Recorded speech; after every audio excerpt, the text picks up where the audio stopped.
Welcome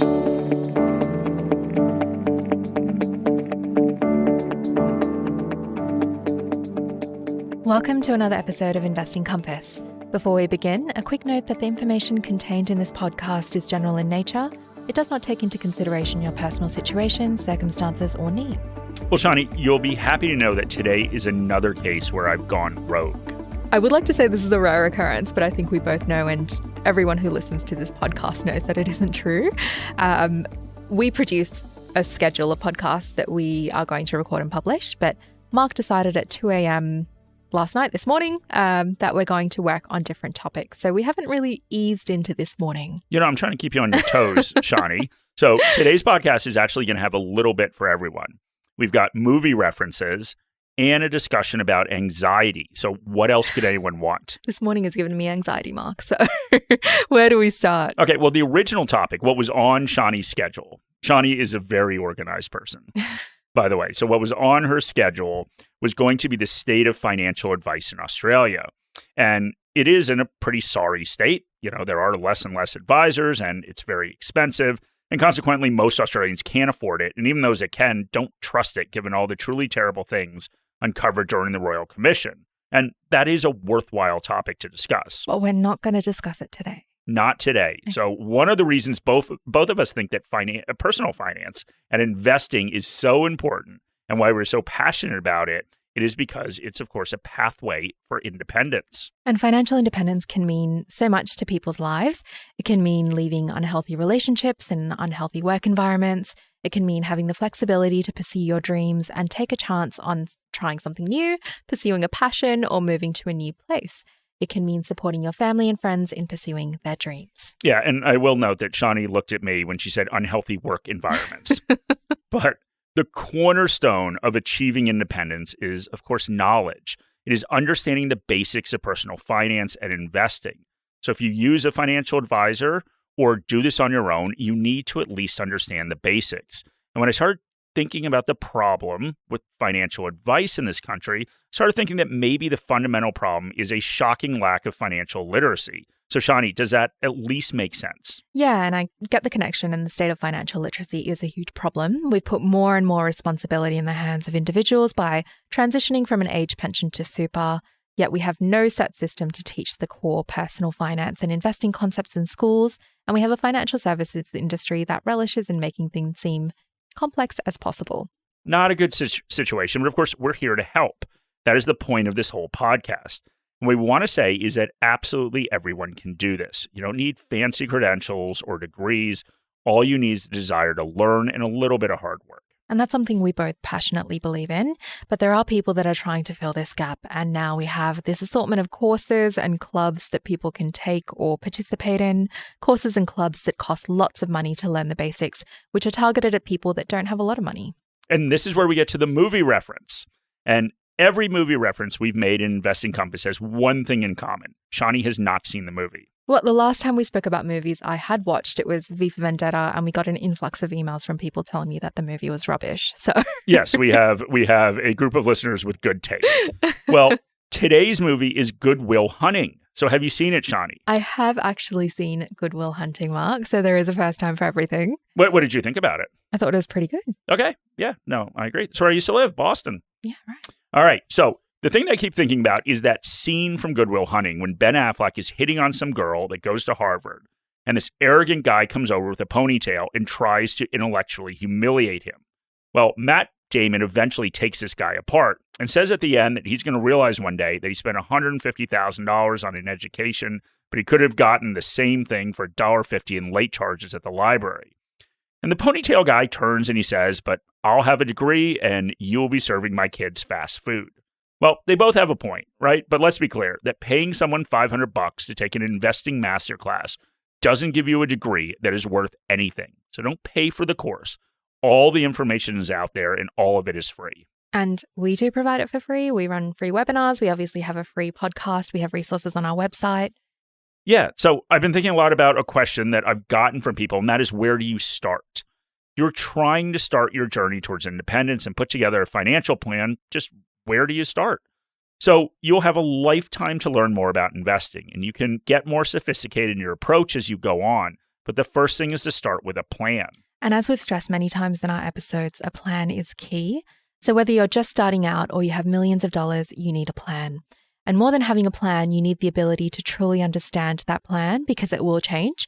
Your situation will change and your goals will change.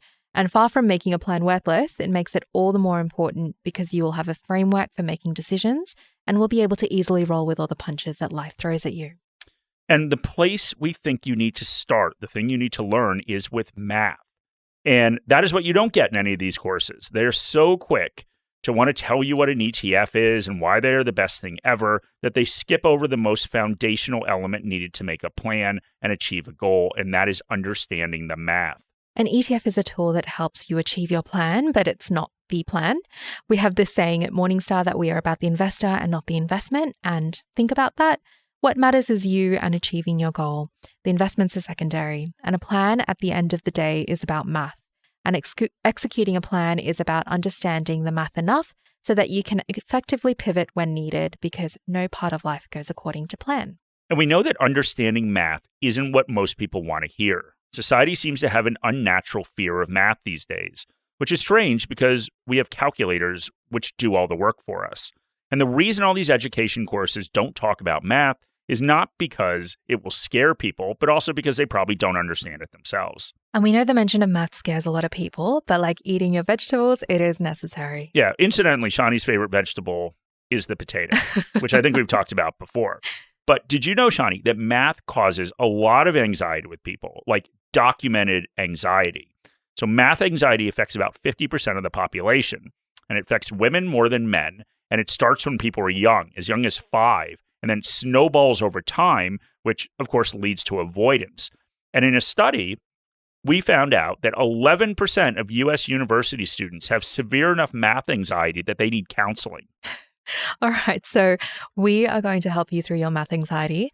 The first thing you have to understand is that you don't need to do any actual math yourself. You have a calculator, but for the sake of your plan and for investing, you need a financial calculator. So you can certainly buy one, but they're also available online and they are available as part of our Morningstar Investor subscription.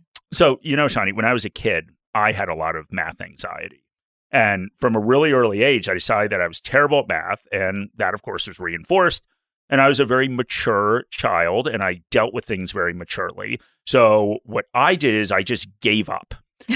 So shockingly, that didn't make me any better at math. Should you be reclining on a couch right now? Probably.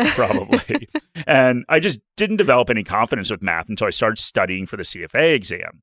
And I think this was because I was interested in investing and interested in trying to build a better future for myself. So once I discovered how to use a financial calculator, I would just sit there and explore different scenarios. If I save this much for this long and earn this return, how much would I have? And the interesting thing about all this is I felt like it ingrained in me the universal truth about investing that ultimately slow and steady wins the race. It gave me a sense of purpose with saving and investing that I knew other people didn't have because they didn't truly understand the relationship between the different elements that lead to wealth. They truly didn't understand compounding. Morningstar Investor is built for investors by investors. It provides independent research and data on over 40,000 securities, tools to build and maintain an investment portfolio, and investor education resources to support you, regardless of where you are in your investing journey. Explore opportunities with our monthly global best ideas. Explore our ETF model portfolios. Plan better with 2 years of dividend forecasts for ASX-listed stocks, and stay informed with independent thought leadership. We've built tools to help you construct, monitor and maintain your portfolio, including our Portfolio Manager, integrated with one of Australia's leading portfolio tracking tools, ShareSite. Morningstar has been empowering investor success for over 35 years. We're passionate about your outcomes and are here every step of the way as you achieve them. Take out a free 4-week trial to access our resources. Find the details in the episode notes. So let's talk a little bit about this math. We want to run a scenario that is a little different than the one you always hear. It's showing how much you need to start saving at different stages of your life in order to get to $1 million. And this is a good exercise because starting early is really important, but we don't think it fully captures the interplay between the different elements. Let's start with the basics. If you get a 7% return and start with no money, you would need to save $2,000 a month to have $1 million in 20 years. So then normally you hear that if you have 30 years, you only need to save $875 a month. And that, once again, is an important reminder of the power of time and compounding. So let's stick with that 30-year scenario where you're saving $875 a month. What if you wanted 20% more money? You wanted $1.2 million at the end of the 30-year period. What would you do? Well, you could earn a higher return. In this case, you would need a 7.9% return instead of a 7% return to reach that return. If you wanted to increase your savings, you would need to save $1,025 instead of $875. Or if you could wait a little over 2.5 years more to get to your goal. So instead of 30 years, you would save for a little more than 32. And going through these scenarios, it dawned on me that to be comfortable and gain financial independence, I didn't need to actually do anything extreme. I didn't need to live a life of frugality by saving 70% of my salary like the FIRE movement. What I did need to do is save a bit extra and keep my expenses under control. Every time I got a raise, I saved half of it. To this day, every time I get a bonus, I save all of it.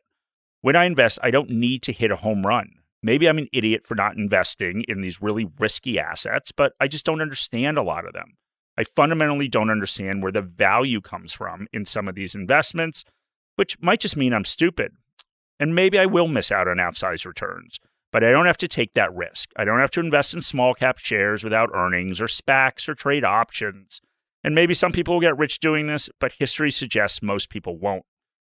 That most of the stuff that seems to be too good to be true actually isn't. And what this makes me think of is the advice that I often have heard given to young people who are told that they can afford to make mistakes with their money and invest in these really risky things because they are young and they'll have time to make it back. And I always think that is crazy. It is the opposite. It may not seem like a big amount of money if they blow 10K or something or take some risky, crazy investment, but it is because they have what everyone else wants, time. So blowing 10K when you're 25 means that when you're 55, you have 161K less. If you wait another 10 years to the retirement age, you have 329K less. The average 60 to 64-year-old has $324,000 in their super right now. So that is a huge amount, a lifetime of savings because you've been told that blowing 10K when you're 25 is fine because you're young. So the point of this episode is not to preach. It isn't to say that a 25-year-old or a 35-year-old or a 45-year-old shouldn't go spend money, shouldn't improve their standard of living when they get a raise. But they certainly shouldn't do it blindly. They shouldn't do it without understanding the math involved. Making a choice is about understanding what you are actually choosing. That means understanding both sides. You want to invest in something you don't understand because your mate told you to or you watch some TikTok, that's fine.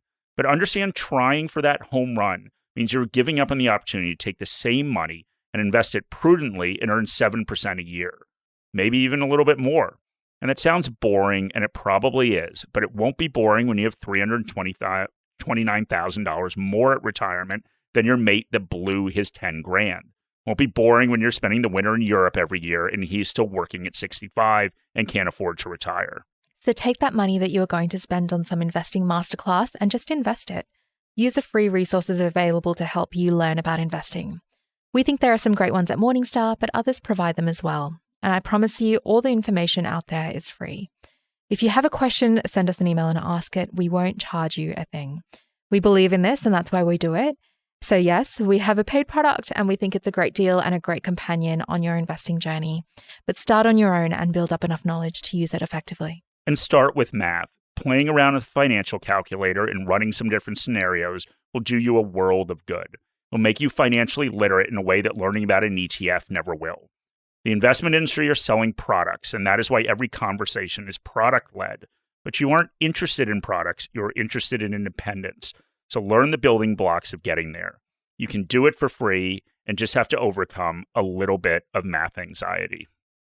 All right, Shani, we did it. Did that episode give you anxiety? Yeah, it did. Okay, I've got a little bit of math anxiety. Do you, mate? Yeah. Well, you were very good at math, so you shouldn't. So what you did miss during the episode is Shani had this big puffer jacket on, and it was rubbing against the table. So she had to take off her puffer jacket, and we had to pick this thing back up. But we made it. Riveting stuff. I know, very riveting stuff.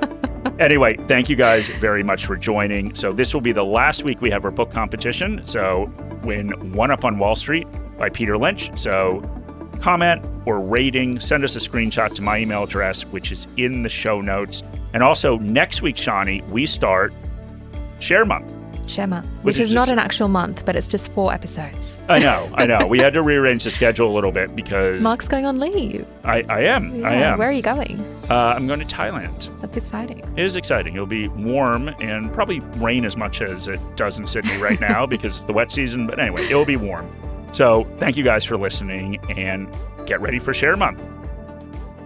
Any advice in this podcast is general advice or regulated financial advice under New Zealand law, prepared by Morningstar Australasia Proprietary Limited and or Morningstar Research Limited, without reference to your financial objectives, situations or needs.